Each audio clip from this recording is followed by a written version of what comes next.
সাকিব এবং মাশরাফি তারা বাংলাদেশের লিজেন্ডারি ক্রিকেটার। তাদের প্রতি বাংলাদেশের মানুষের ভালোবাসা আমি দেখেছি। আইনি প্রক্রিয়া নিষ্পত্তি হলে সাকিব আল হাসান ও মাশরাফি বিন মর্তুজা দুজনকেই আবার ক্রিকেটে স্বাগত জানানো হবে, এমনটাই ঘোষণা দিয়েছেন যুব ও ক্রীড়া প্রতিমন্ত্রী আমিনুল হক।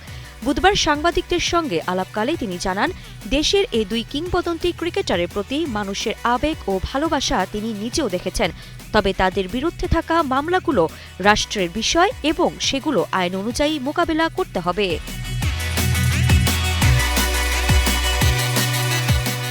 আমিনুল বলেন, একজন ক্রীড়াবিদ হিসেবে আমার বিশ্বাস তারা আইন মেনে নিজেদের আইনজীবীর মাধ্যমে বিষয়গুলো মোকাবেলা করবেন। যদি আইনি প্রক্রিয়ার মোকাবেলা করে নিজেদের নির্দোষ প্রমাণ করে মাঠে ফেরার পরিস্থিতি তৈরি করতে পারেন, তাহলে আমি তাদের স্বাগত জানাবো। এই বিষয়ে আমরা শতভাগ নমনীয় থাকব।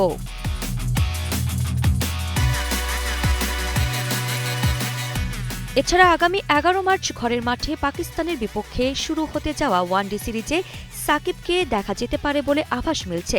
সবকিছু মিলিয়ে এখন সিদ্ধান্ত নির্ভর করছে আইনি প্রক্রিয়ার উপর। প্রয়োজনীয় প্রক্রিয়া সম্পূর্ণ হলে দেশের ক্রিকেটে অভিজ্ঞ এই দুই ক্রিকেটারের ফেরার পথ আবারও উন্মুক্ত হতে পারে।